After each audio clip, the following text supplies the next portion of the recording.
Hello and welcome to my channel Healing with Charlie, where I share tips and information on how to help others begin healing their attachment styles. Today we'll be talking about the fearful avoidant attachment style. If you've ever wondered why you or someone you know has conflicting feelings within relationships or trouble with intimacy, then you've found the right video. In this video, we'll cover what a fearful avoidant attachment style is, its character traits, and how it actually impacts relationships. So what is the disorganized attachment style? The disorganized attachment style, also known as the fearful avoidant attachment style, is unique in that it combines aspects from both the anxious and avoidant attachment styles in one. If you haven't seen my two previous videos on these attachment styles, then feel free to check those out. They will definitely help clarify a lot of details that may not be fully covered in this video. Disorganized attachment often originates from inconsistent and possibly traumatic experiences early in childhood. Chances are, if you have this attachment style, you had caregivers who were both extremely hot and extremely cold. Sometimes they were incredibly loving and caring, and other times they were extremely abusive and very frightening. This inconsistency and volatility often instills a sense of unpredictability,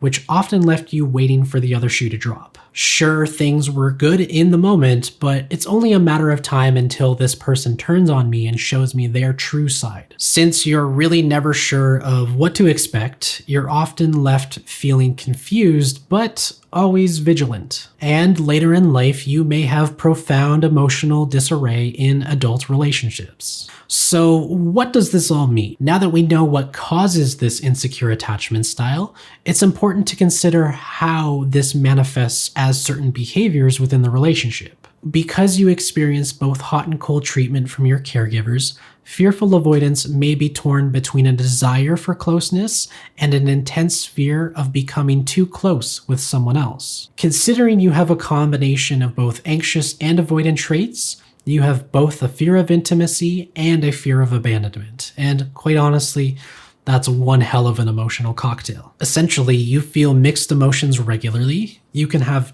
difficulty making decisions or taking action. You often doubt yourself regularly, and you can have a hard time making up your own mind. Since this style is so good at suppressing its emotional needs while struggling with emotional regulation, it can often result in emotional outbursts when something triggers their deep core wounds. And once those deep core wounds are triggered, you'll find that dismissive avoidance and fearful avoidance do what's called a withdrawal. They tend to just shut down from the conversation or the connection entirely.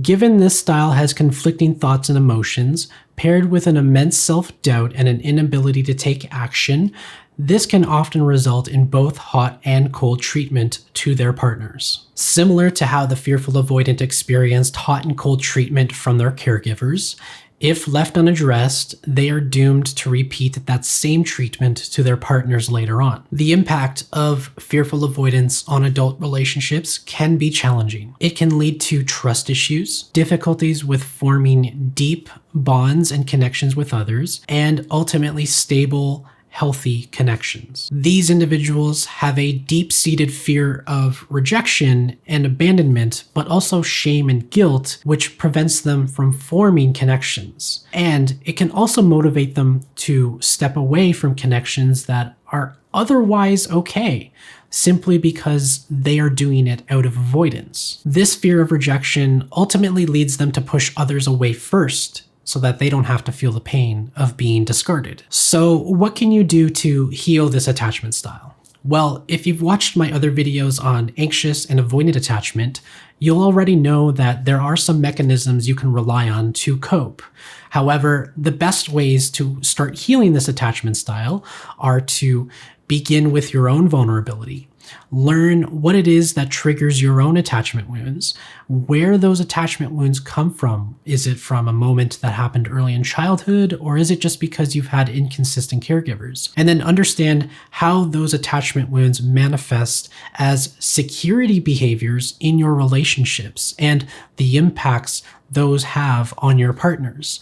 When you can wrap your mind around all of that and you can conceptualize and contextualize it, you can start to reprogram those behaviors and to understand that sometimes your initial reactions to things aren't necessarily true. They might be true in the sense that you feel them, but they may not actually be existing in that moment because your system is so primed to look out for certain issues to motivate you to take action. If you can slow down, understand your feelings, sit with them, and then learn how to reprogram those immediate reactions, you'll start to reprogram this attachment style and become more secure. And of course, therapy can go a long way. Whether that's individual therapy or couples therapy, it can really help you, whether that's just by yourself or within a connection, to learn how you can better show up to meet your own needs, but also fulfill the needs of your partner and ultimately create stable, healthy relationships that leave you feeling fulfilled with joy. Your attachment style is not a life sentence. It can change. With awareness and effort, healing and growth is possible, and your attachment style can become more secure. Self-reflection and self-compassion will be valuable tools for those interested in healing this particular attachment style. Understanding disorganized attachment, the way it manifests in relationships, and the motivations behind the ways it tries to get its needs met are all key to begin healing this attachment style. If you found this video informative or helpful, then don't forget to give it a thumbs up and share it with someone who might benefit from it. And as always, please leave your questions and comments down below. I love hearing from you. Also, if you have experience with someone with an avoidant attachment style, maybe share some of the strategies you've used to help them open up and feel secure within a relationship. Or if you've done that yourself, even better. This community would love to know about your experience because it's about people coming together, sharing their experiences, judgment-free, and learning how to grow and heal from those experiences. Thank you for watching, happy healing, and I'll see you in the next video.